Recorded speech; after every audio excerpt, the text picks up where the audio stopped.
지금까지 알려진 모든 도파민에 대한 정보는 이 영상 하나로 정리됩니다. 두뇌 속 도파민에 이용을 당하거나 역이용하거나 둘 중 하나만 선택하세요.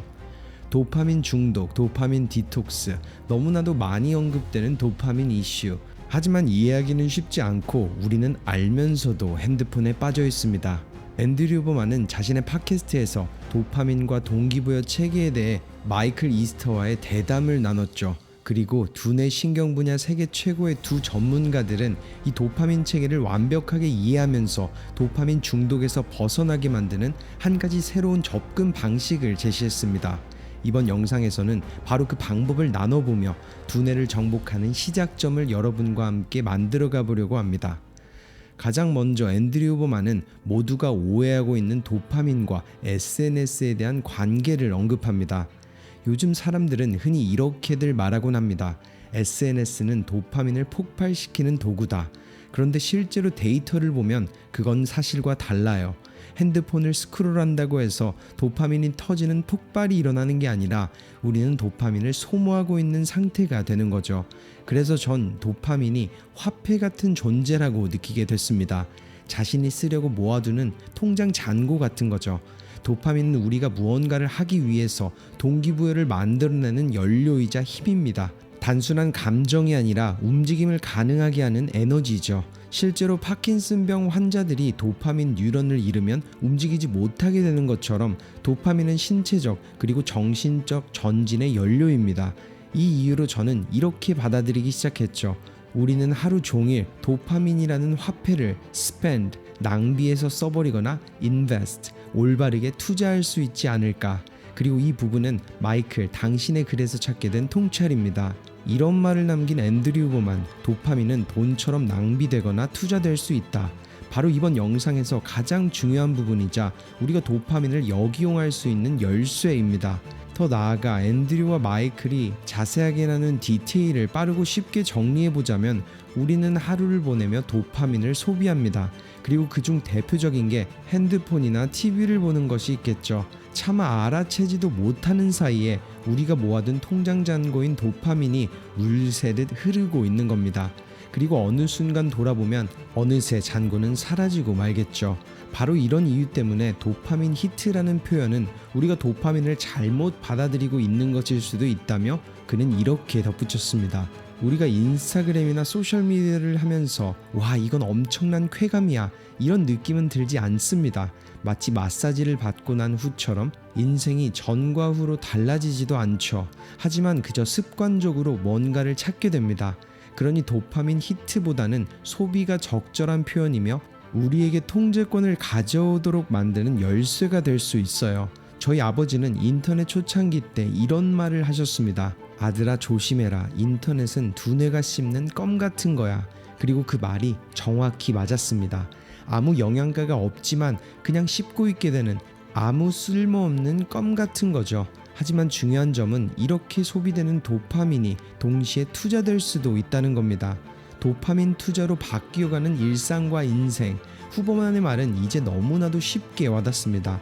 그럼 도파민은 어떻게 투자되어야 할까요? 이 답변에는 마이클이 대답했습니다.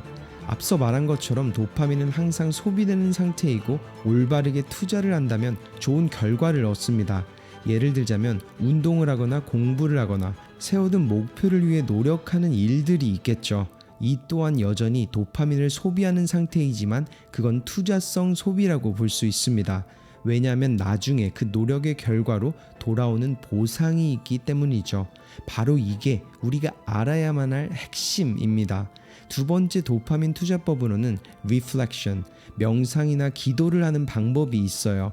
꼭 종교적일 필요는 없고 지루함 속에 있는 연습 아니면 핸드폰을 놓고 나가는 산책 등 그런 짧은 고요함 속에서 도파민이 다시 채워집니다. 이 부분에 대해서 앤드류 후버만은 신경과학적인 연구 결과와 사실들도 덧붙였죠. 중독은 도파민을 과소비하게 만들고 그 결과로 도파민 기준선을 낮추게 됩니다. 쉽게 말해 은행 계좌가 완전 마이너스가 되는 거죠. 그런데 대부분의 사람들은 이렇게 삽니다. 낮에 도파민을 계속 쓰고 밤에 자면서 겨우 조금 회복하고 다음날 또 쓰고 또 회복하고, 이게 반복되면서 결국 인생이 의미 없는 순환으로 느껴져요. 그래서 저는 이게 SNS의 가장 큰 문제라고 생각합니다. SNS 자체가 나쁘다고 말하는 건 아니지만 그냥 우리의 생각과 감정을 마비시키는 도구가 되어버렸죠. 기분이 나쁠 땐 무감각하게 만들어주고 기분이 심심할 땐 드라마를 만들어주니까요. 끊임없는 비교와 경쟁 속에서 행동으로 옮기며 투자되어야 할 도파민이 낭비됩니다. 그래서 저는 요즘 스스로의 도파민을 어떻게 투자하느냐가 인생의 질을 결정한다고 생각합니다. 그리고 고통과 노력 또는 성찰이 우리의 도파민을 건강하게 돌려주는 가장 강력한 투자법인 거죠. 이 두 멘토의 말에 여러분은 얼마나 공감하시나요? 도파민을 투자라는 개념으로 생각해보니 어렵게만 느껴졌던 두뇌에서 분비되는 신경 전달 물질, 호르몬이 너무나도 쉽고 간단하게 이해되기 시작합니다. 보통 투자를 봐도 처음에는 너무 힘들고 재미없고 정말 작은 자극들로 시작됩니다.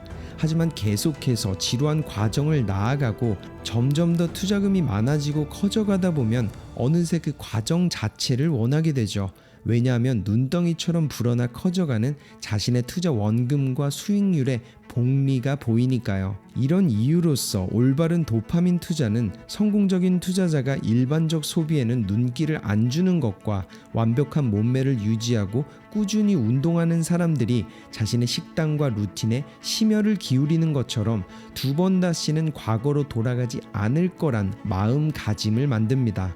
그리고 모두가 완벽하게 도파민 낭비를 없앨 순 없기에 마이클은 이런 말을 덧붙였습니다. 돈을 예로 들어볼게요. 돈을 모으고 또 모으고 투자만 하다가 정작 한 번도 쓰지 않는 사람들도 있습니다. 그리고 그런 사람들은 결국 행복을 잃게 되죠. 도파민도 마찬가지예요. 우리가 꾸준히 투자하고 노력했다면 가끔은 그 보상을 쓰는 것도 필요합니다. 그래야 진짜 즐길 수 있거든요. 저도 예전에는 인스타그램을 보면서 이건 시간 낭비야 라며 스스로를 비난했어요. 그런데 요즘은 이렇게 생각합니다. 잠깐만, 오늘 나는 5시간 동안 글을 썼고 운동도 했고 집안일도 했어.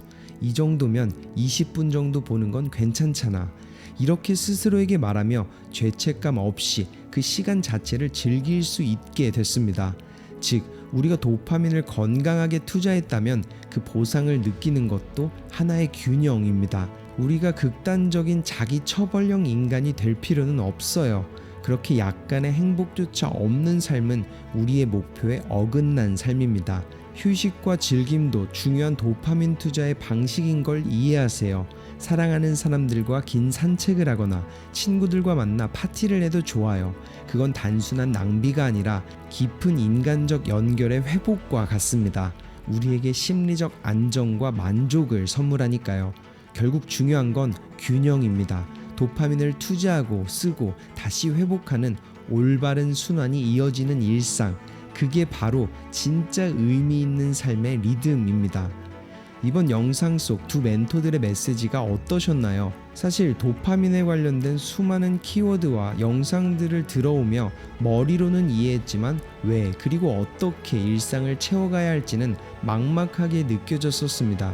하지만 우리의 도파민이 터지는 게 아니라 나도 모르는 사이에 낭비되고 있다는 관점, 그리고 이왕 소비되는 에너지라면 조금 더 지루하고 노력이 많이 필요한 혹은 미래를 위한 투자로 소비되는 것이 당연하게 내가 원하는 삶을 불러올 거라는 그런 생각이 문득 들기도 했습니다.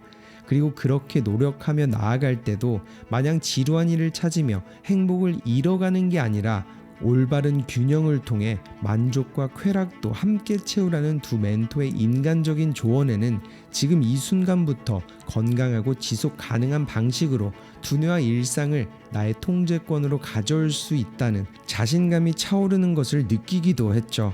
낭비되는 도파민과 투자되는 도파민 중 지금 여러분은 어떤 다짐을 하실 건가요?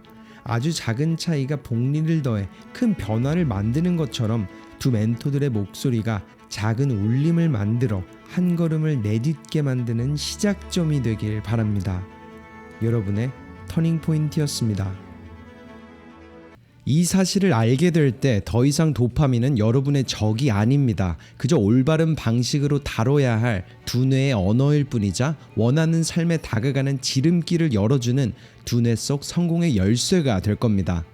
터닝 포인트입니다. 저번 영상에서는 도파민에 관련한 새로운 이해법을 다뤘습니다.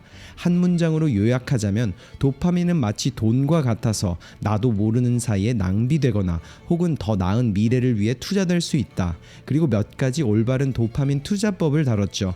이번 영상은 저번 영상에 이어지는 에피소드로 어떻게 하면 도파민을 자극하는 행동들을 건강하고 지속 가능한 방식으로 즐길 수 있는지와 최대한의 두뇌의 효율을 만드는 앤드류 후버만의 방법들을 여러분과 함께 나눠보려고 합니다. 가장 먼저 앤드류는 이렇게 말합니다. 우리가 살아가면서 경험하는 즐거움, 동기, 행복감, 이 모든 것의 중심에는 바로 도파민의 파동과 균형이 있습니다. 그렇다면 문제는 이거죠. 어떻게 해야 도파민의 정상적인 파동을 유지하면서 그 정점을 즐기되 우리의 기본선, 베이스라인을 망가뜨리지 않을 수 있을까? 그 핵심은 간헐적 도파민 분출, 즉 간헐적인 보상에 있습니다. 다시 말해 어떤 활동을 할 때마다 항상 강한 도파민 자극을 기대하거나 추구하지 않아야 한다는 거죠. 이 부분을 조금 쉽게 설명하자면 두뇌 속 도파민의 분출은 바다의 파도와 같습니다. 예를 들어 평소에는 얕은 파도가 치지만 특정 행동을 할 때는 높은 파도가 일어나고 최악의 경우에는 쓰나미처럼 높은 등락을 겪기도 하죠. 그리고 우리의 일상 속 도파민 파동을 끊임없이 울리는 스마트폰에 대해서 앤드류는 자신의 관점을 이어갑니다. 요즘 스마트폰은 도파민이라는 관점에서 보면 아주 흥미로운 도구입니다. 사람들은 식사를 할 때도 메시지를 보내고 친구에게 셀피를 찍어 보내고 음악을 듣고 영상을 보고 동시에 여러 가지를 합니다. 이 모든 건 삶을 풍요롭게 만들죠. 정보와 대화가 이어지고 세상과 연결되어 있다는 느낌을 주니까요. 하지만 그와 동시에 우리의 도파민을 여러 겹으로 겹치며 쌓아 올리는 행동을 하고 있습니다. 그 결과는 어떤 모습으로 우리에게 나타날까요? 요즘 우울감이나 무기력, 집중력 저하가 증가하고 있는 이유 중 하나가 바로 여기에 있습니다.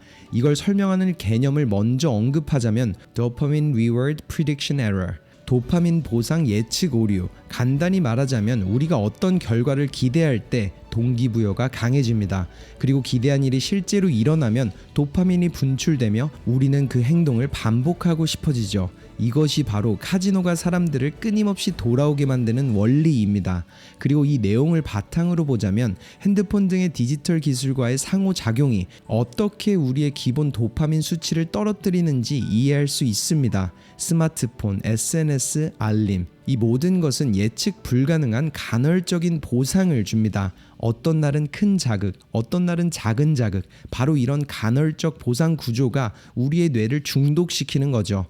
쉽게 말해 많은 일들을 한 번에 끝낼 수 있는 핸드폰, 하지만 동시에 이렇게 불확실한 도파민 보상이 우리를 더욱더 심각한 중독에 빠뜨립니다. 그러나 핸드폰이 없는 삶은 이제 꿈꿀 수 없기에 우리는 이 원리에 이용당하지 말고 역이용을 하는 방법들을 배워야만 합니다. 그리고 그 방법은 도파민 보상 예측 오류를 일상에 건강하게 적용하는 것으로 시작하죠. 앤드류는 가장 완벽에 가까운 방법을 나눴습니다. 우선 운동, 공부, 연애, 인간관계 등에서 성과나 보상을 경험할 때 그 감정의 정점을 너무 자주 경험하지 않도록 조절해야 합니다. 도파민 파도의 정점이 높을수록 그 다음에는 반드시 빠른 떨어짐이 찾아오기 때문이죠. 예를 들어 운동을 정말 좋아하는 사람이 있다고 합시다. 그런데 운동 전마다 커피를 마시고 에너지 드링크를 마시고 좋아하는 노래를 틀고 심지어 핸드폰으로 친구랑 대화하면서 운동을 한다면 어떻게 될까요? 당연하게도 처음엔 좋습니다. 하지만 이렇게 여러 가지 자극을 한 번에 겹치면 나중에는 운동 자체에서 즐거움을 느끼기 어려워집니다. 운동 그 자체로는 도파민이 충분히 분출되지 않게 되는 거죠. 즉, 즐거움을 느끼기 위해 필요한 조건이 점점 많아지고 그 조건들이 하나라도 빠지면 흥미를 잃게 되는 현상이 생깁니다. 저 역시 같은 경험을 했습니다. 저는 원래 운동을 정말 좋아하지만 어느 순간부터 운동 중에 핸드폰을 들고 다니며 음악을 듣고 메시지를 보내고 팟캐스트를 들었어요. 그런데 시간이 지나자 이상하게도 운동이 더 이상 재미있지 않게 됐습니다. 동기부여도 떨어지고 예전만큼 몰입이 안 됐죠. 그리고 그 이유를 깨닫는 데까지는 정말 많은 시간이 걸렸습니다. 그리고 저를 슬럼프에 빠지게 만든 그 이유는 도파민 정점과 기준선 사이의 상관관계를 배우고 나서야 알게 되었어요. 운동, 음악, 대화, 이 모든 게 즐거운 활동이지만 저는 그걸 한 번에 너무 많이 겹쳐버린 겁니다. 그 결과 뇌의 도파민 기준선이 떨어졌던 거죠. 그리고 이 부분을 고치기 위해서 저는 새로운 규칙을 만들어야만 했습니다. 일단 가장 먼저 제가 정한 것은 운동할 때 절대 스마트폰을 들고 들어가지 않는다. 운동하는 동안은 음악도 메시지도 통화도 없었습니다. 운동을 하는 시간 동안은 오직 몸의 움직임에만 집중합니다. 처음 일주일은 솔직히 힘들었어요. 무언가를 놓치는 기분이 들었고 손이 허전했습니다. 하지만 그 시기를 넘기고 나니 놀라운 일이 일어났습니다. 운동이 다시 즐거워졌습니다. 운동 그 자체에서 다시 도파민을 느낄 수 있게 된 겁니다. 이 경험은 단순히 습관의 변화가 아니었습니다. 마치 제 뇌의 도파민 회로를 다시 정복한 느낌이었어요. 문제가 저에게 있었던 게 아니라 도파민을 겹쳐 쓰는 방식이 잘못되어 있던 거죠. 결국 중요한 건 이겁니다. 학교, 운동, 관계 혹은 인생의 어떤 목표든 동기를 유지하려면 도파민의 정점을 너무 자주 만들지 말아야 한다는 겁니다. 도파민을 겹쳐 쓰는 방식, 앤드류가 말한 이 부분은 실제로 현 시대에 사는 우리가 꼭 알아야 하고 또 필요한 부분입니다. 너무나도 유명하게 요하나리가 말했던 것처럼 지금 이 세대는 집중력 위기를 겪고 있으니까요. 그리고 예전처럼 집중을 하지 못하는 이유, 무언가 일을 시작하면 전보다 오래 걸리는 이유가 바로 도파민을 겹쳐서 쌓아왔기 때문입니다. 후보만은 이렇게 덧붙였죠. 만약 어떤 활동이 너무 자주 반복된다면 그때마다 느끼는 즐거움의 강도를 조금씩 달리하세요. 가끔은 강하게, 가끔은 약하게. 이건 카지노가 사용하는 방식이기도 합니다. 불규칙한 보상이 가장 강력한 동기를 만들어내거든요.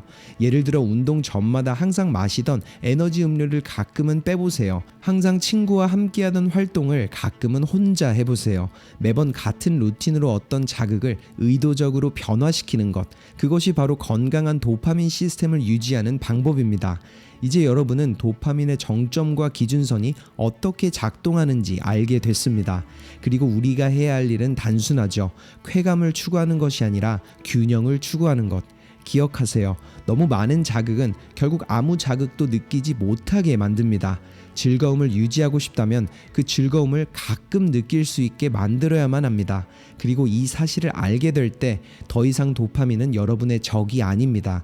그저 올바른 방식으로 다뤄야 할 에너지의 언어일 뿐이자 원하는 삶에 다가가는 지름길을 열어주는 두뇌 속 성공의 열쇠가 될 겁니다. 이번 영상 속 앤드류 후버만의 메시지가 어떠셨나요? 사실 지루한 일상에 재미를 더해보고자 어떤 일이나 행동을 하든지 핸드폰으로 음악을 틀거나 영상을 틀곤 합니다.